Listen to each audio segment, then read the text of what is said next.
Você já imaginou como foi a visão apocalíptica de João? Não! Estou vendo um dragão de 7 cabeças! Que louco! Já pensou o que aconteceu quando o fogo desceu do céu na oração de Elias?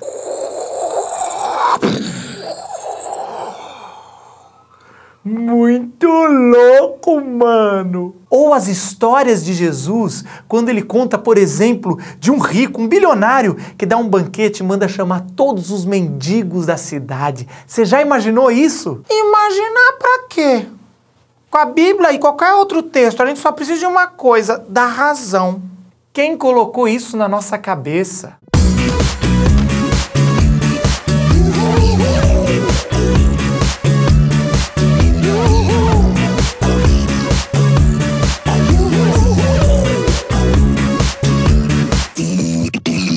Faz 8 anos que eu dou aula de hermenêutica no seminário teológico. Hermesneu o quê? Só ouvi falar de Hermes e Renato. Hermenêutica é a ciência e a regra de interpretação dos textos bíblicos. E nesses anos eu tenho percebido tanto que a cabeça científica, a lógica, tem feito um grande estrago para essa nova geração de líderes, de pastores.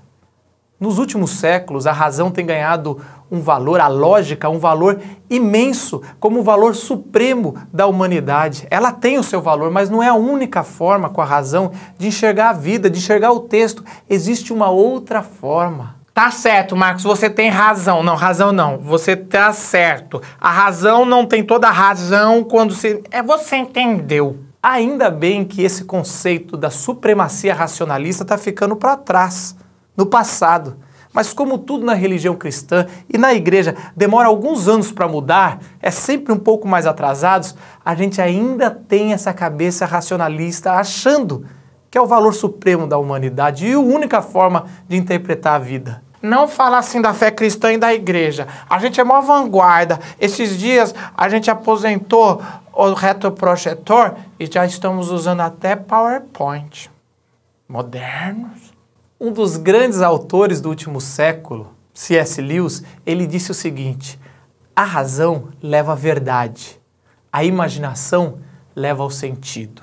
Não foi ele que escreveu várias fábulas e contos? Não foi ele que escreveu o livro de Nárnia lá, do armário? Não é ele? Eu até tava gostando do filme Nárnia, mas quando apareceu o Papai Noel, eu desliguei na hora. Todo mundo sabe que o Papai Noel veio para roubar, matar e destruir. Seu ladrão do sentido do Natal. Ladrão. Mas não era o Grinch, o ladrão do Natal? Pois é, Luitério, como a nossa teologia veio dos norte-americanos, junto com a evangelização, lá eles são muito mais prova científica, da tese, da lógica. Por isso veio essa ideia de que imaginar é algo inútil, fútil ou até pecaminoso. Na Europa foi um pouco diferente, e é um pouco diferente. Lá eles sabem muito mais trabalhar com o gênero das fábulas, dos contos, da alegoria. Eles sabem trabalhar com a imaginação. Era isso que C.S. Lewis fazia nos seus textos. Pra mim, fantasiar não é coisa boa, não. Eu tenho muitas fantasias. E aí, tá vendo? É algo pecaminoso. É esse o paradigma que precisamos mudar. Usar a imaginação não é algo ruim, é algo bom. E ele é necessário para chegar ao sentido do texto. Eu prefiro ficar só com o texto e com a razão.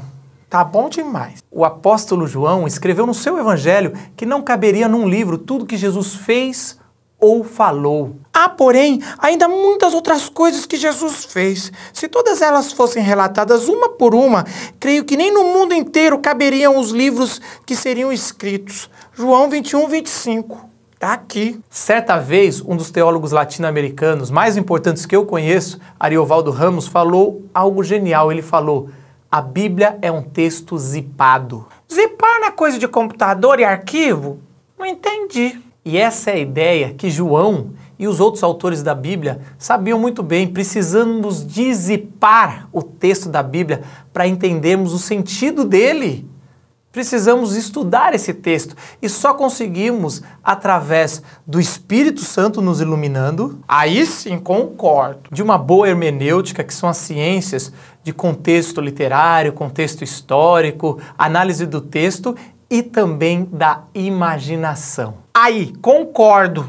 Sempre que Jesus precisava falar algo tão sério e tão complexo, ele convidava os seus ouvintes a imaginar, contando historietas, parábolas. Esse foi o método que Jesus decidiu usar para dar a notícia mais importante da humanidade, que é o seu evangelho. Quando eu era criança, eu não conseguia ouvir a minha professora sem usar a imaginação. Eu sempre ficava desenhando enquanto ela falava ou ficava viajando ouvindo ela. Ó, eu sou um palhaço. Eu aprendi a usar a imaginação desde criança. Uma vez ela me deu uma bronca e falou: Marcos, você tem que parar. Você tem que colocar os seus pés no chão, ouvir e analisar o texto friamente, apenas com a razão.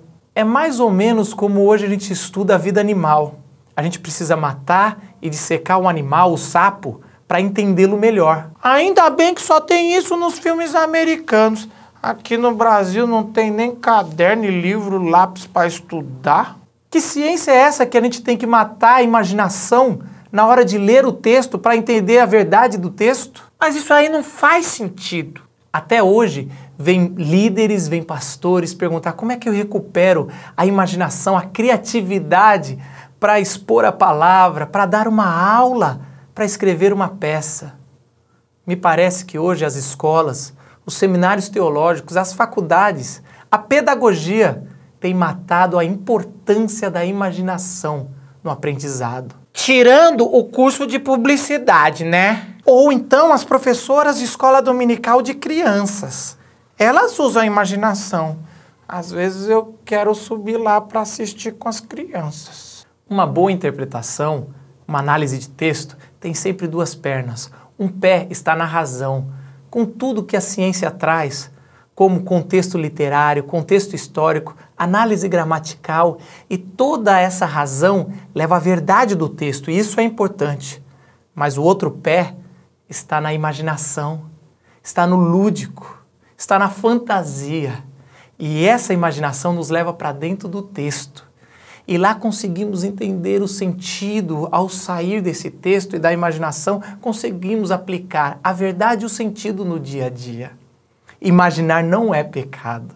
Muito pelo contrário, aquele que aprende a imaginar se torna uma criança. E é uma criança que brinca dentro das histórias contadas pelo livro sagrado.